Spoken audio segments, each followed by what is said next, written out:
ചെയ്യേണ്ടത് എന്താണെന്ന് ഖുർആനിലൂടെ പഠിപ്പിച്ചു. ലോകത്തുള്ള മുഴുവൻ ശാസ്ത്ര സാങ്കേതിക വിദ്യകളും മുട്ടുകുത്തുന്ന വിധത്തില്, എല്ലാ മരുന്നുകളെയും നിയന്ത്രിക്കുന്ന വിധത്തില്, എല്ലാവിധ ചികിത്സകളെയും ഒതുക്കി വെക്കുന്ന രൂപത്തില് ഖുർആൻ ഒറ്റമൂലി നിർദ്ദേശം നൽകി.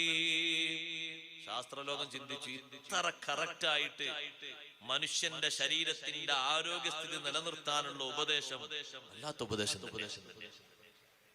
നീണ്ട ഒരു പേജ് വായിക്കാനൊന്നുമില്ല. നമ്മളെ ഓരോരുത്തരുടെയും ആരോഗ്യസ്ഥിതി നിലനിർത്താൻ അല്ലാഹു തആല ഖുർആനിലൂടെ പഠിപ്പിക്കുന്ന ഒറ്റമൂലി. ഖുർആനിൽ എന്താ ഇല്ലാത്ത സഹോദരങ്ങളെ? എല്ലാ വിഷയങ്ങളും അല്ലാഹുവിന്റെ ഖുർആനിലുണ്ട്. പഠിക്കാൻ അല്ലാഹു തൗഫീഖ് തരട്ടെ. കൃത്യമായിട്ട് നിങ്ങൾ നോക്ക്, മാസത്തിന്റെ എണ്ണ എത്ര? 12 അല്ലേ? 12 മാസമല്ലേ ഉള്ളൂ? 12 മാസം. ദിവസത്തിന്റെ എണ്ണ എത്ര? ഇപ്പൊ അത് കണക്കൂട്ടി നോക്കണം. ആ ദിവസത്തിന്റെ എണ്ണം എത്രയാണോ കറക്റ്റ്, ആ കറക്റ്റ് എണ്ണം സൂചിപ്പിച്ചുകൊണ്ട് അല്ലാഹു തആല ഖുർആനിൽ ഇത്ര ദിവസത്തിന്റെ എണ്ണമാണ് ഉള്ളത് എന്ന് ഒരു അക്കം പറഞ്ഞതല്ല, അത്ര തവണയാണ് യൗമ് എന്ന പ്രയോഗം പ്രയോഗിച്ചത്. അവിടെ നമ്മൾ മനസ്സിലാക്കുന്നത് ഖുർആനിലുടനീളം യൗമ് എന്ന് പറഞ്ഞാൽ ദിനം എന്നല്ലേ അർത്ഥം? യൗമ് എന്നുള്ളത് ദിവസത്തിന്റെ എണ്ണത്തിന്റെ കണക്കനുസരിച്ച് മാത്രമേ ഉള്ളൂ, അപ്പുറത്തേക്കില്ല. വിശുദ്ധ ഖുർആൻ പഠിപ്പിക്കുന്നതാണ്. എല്ലാ ഇൽമുകളെയും അല്ലാഹു തആല ഖുർആനിലൂടെ സന്നിവേശിപ്പിച്ചിട്ടുണ്ട്, പഠിപ്പിച്ചിട്ടുണ്ട്, ഒരുമിച്ച് കൂട്ടിയിട്ടുണ്ട്. വലാ റത്ബിൻ വലാ യാബിസിൻ ഇല്ലാ ഫി കിതാബിൻ മുബീൻ. നമ്മളെ കണ്ണിൽ കാണുന്നത്, നമ്മളെ കണ്ണിൽ കാണാത്തത്, 2 രൂപല്ലേ എല്ലാം ഖുർആനിലുണ്ട്. ആഴത്തിൽ പഠിക്കുകയാണെങ്കിൽ, ആഴത്തിലേക്ക് ഇറങ്ങി പഠിക്കുകയാണെങ്കിൽ ഇത്ര രസമുള്ള ഒരു പഠനം ലോകത്ത് വേറെ,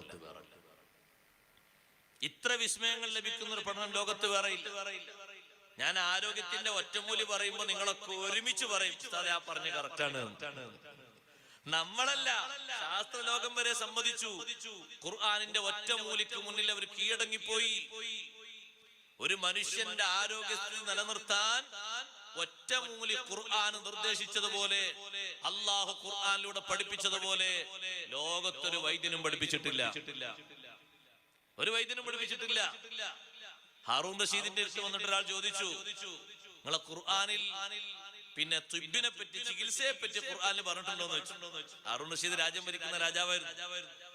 അപ്പൊ ഹാറൂൻ റഷീദ് ഒരു പണ്ഡിതനെ വിളിച്ചു.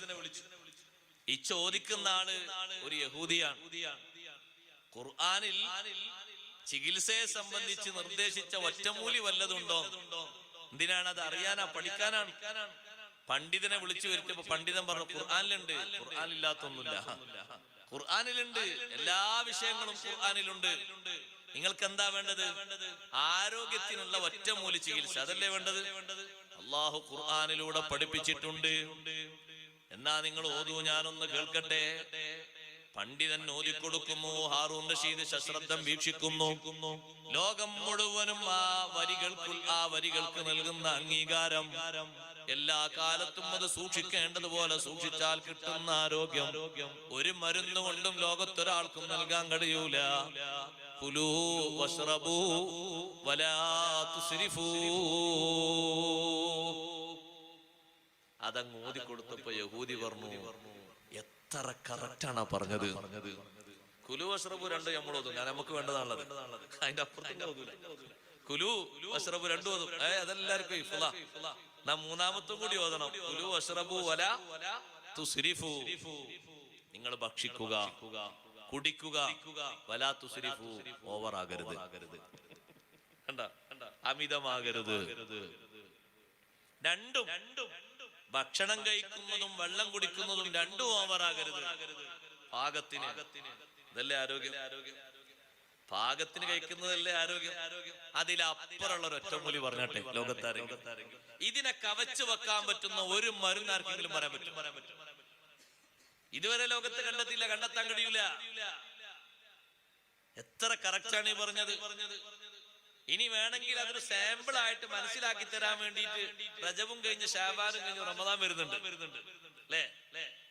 റമദാനിൽ 2 നേരത്തെ കൃത്യമായ ഭക്ഷണം, മെയിനായിട്ടുള്ള ഭക്ഷണം, ചെറുവകല്ലേ, കഞ്ഞൊന്നും കൂട്ടണ്ട, 2 നേരത്തുള്ള ആ കൃത്യമായ ഭക്ഷണം ലെവലിൽ കഴിക്കുന്ന ഒരാൾക്ക് മരുന്ന് കുറയൂലേ, ക്ഷീണം കുറയൂലേ, ആരോഗ്യം നല്ലോണം കിട്ടൂലേ? റമദാൻ അല്ലാത്ത കാലത്ത് ഓതിയതിനേക്കാൾ ഖുർആൻ ഓതുന്നു, സുന്നത്ത് നിസ്കരിക്കും,